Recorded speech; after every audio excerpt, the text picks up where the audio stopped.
बेलापुर गांव में इंद्र कुमार नाम का एक वैज्ञानिक रहता था।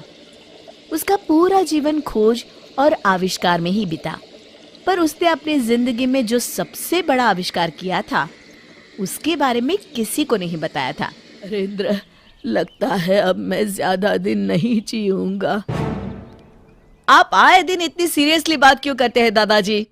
मेरी बात ध्यान से सुन।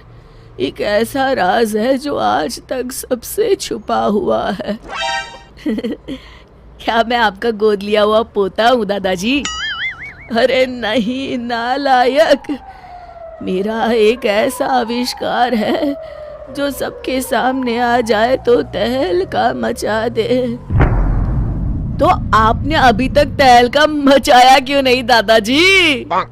हे भगवान, ये तेरी हंसी ठिठोली तो मुझे मरने नहीं देगी। चुप हो जा और मेरी बात सुन।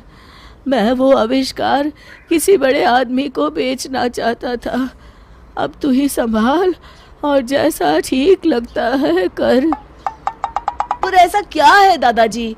और आप कहीं नहीं जा रहे हैं? हाँ, मैंने समय में यात्रा करने वाली एक टाइम मशीन बनाई है जिसमें बैठकर कोई भी इंसान भविष्य काल और भूतकाल में जा सकता है। लेकिन एक बात याद रखना, उस टाइम मशीन का इस्तेमाल हमेशा अच्छे कार्यों के लिए करना। ये आप क्या कह रहे हैं दादाजी? कोई फिल्म की स्टोरी सुना रहे हैं क्या? ये ले तहखाने की चाबी और ये मशीन की चाबी। इसे 3 बार आगे पीछे करने से मशीन चालू हो जाएगी। आप क्या बात कर रहे हैं दादाजी? नरेंद्र तुरंत वहां से भाग जाता है और अपने सबसे भरोसेमंद दोस्त बिल्लू को बुला कर लाता है। उसे लेकर तहखाने में जाता है। दोनों दोस्त सामने खड़ी मशीन को देखकर दंग रह जाते हैं।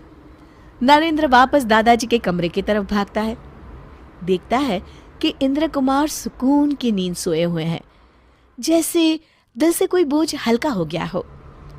वो उन्हें उठाता है, पर वो तो इस दुनिया से जा चुके होते हैं।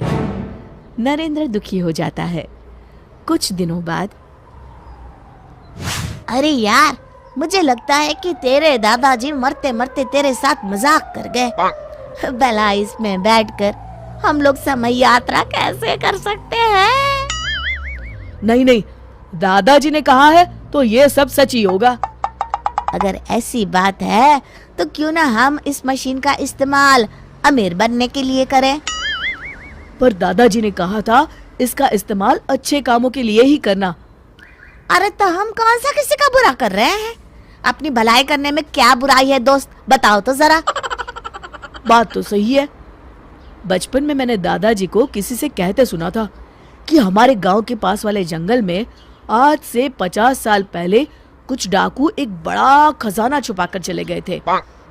लोगों ने उस खजाने को बहुत ढूंढने की कोशिश की, लेकिन वो उन्हें कभी नहीं मिला।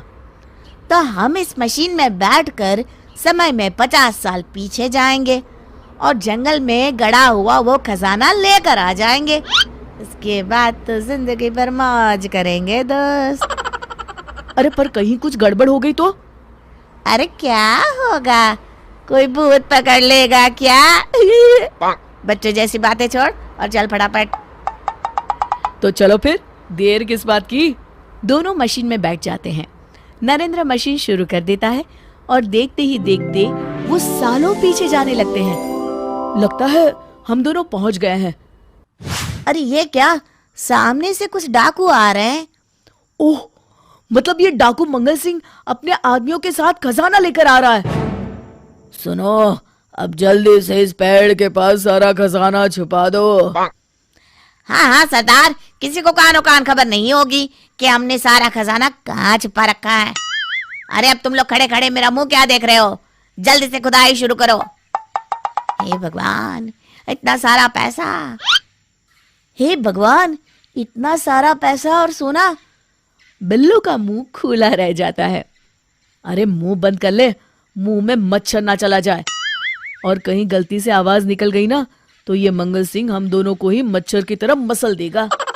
हाँ, डाकू जमीन में खजाने से भरा बक्सा गाड़ देते हैं। हमारा काम हो गया है, अब यहाँ से चलते हैं।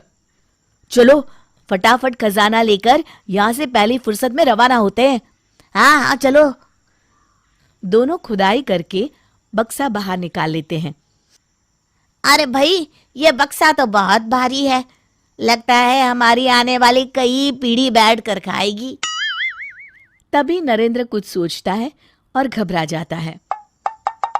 अरे क्या हुआ भाई, तेरे चेहरे का रंग क्यों बदल गया? अब तो खजाना हमें मिल चुका है। अरे अभी मुझे याद आया, मेरे दादाजी ने ये भी बताया था कि इस पेड़ पर एक चुड़ैल भी रहती है, इसलिए इस खजाने को ढूंढने जितने लोग भी गए थे आज तक कोई वापस नहीं आया। अरे मर गए रे, भगवान करे अभी चुड़ैल सो रही हो। चलो भागते हैं यहाँ से। अपनी मशीन की चाबी तो उठा लो। अरे हाँ। अरे पर ये कौन बोला? दोनों ऊपर देखते हैं। पेड़ पर उन्हें एक डरावनी चुड़ैल बैठी दिखाई देती है। देखिए चुड़ैल जी, मैंने तो अभी तक शादी भी नहीं की है, मैं तो बेकार में लालच पे पड़ गया। एक काम करते हैं, इस खजाने के 3 हिस्से कर लेते हैं, खुश? अरे ओ लालची इंसान, जान से ज्यादा खजाना प्यारा है क्या तुझे? देखिए चुड़ैल जी, हाँ पूरा खजाना ले लीजिए, बस हमें घर जाने दीजिए। मैंने तुम्हें घर जाने से कब रोका, पर मैं भी तुम्हारे साथ चलूंगी। आप हमारे साथ चलकर क्या करेंगी? तुझे अपनी जान प्यारी है तो चुपचाप मुझे शहर ले चल। इस जंगल में मैं बोर हो गई हूँ। मैं भी देखना चाहती हूँ कि 50 साल के बाद की दुनिया कैसी है। आप तो काफी शौकीन चुड़ैल मालूम होती है, पर क्या है ना, इस मशीन में सिर्फ 2 ही लोग बैठ सकते हैं।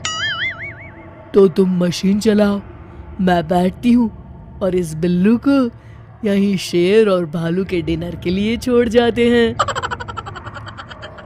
मैंने किसी का क्या बिगाड़ा है, थोड़ा एडजस्ट करके तीनों बैठ जाते हैं।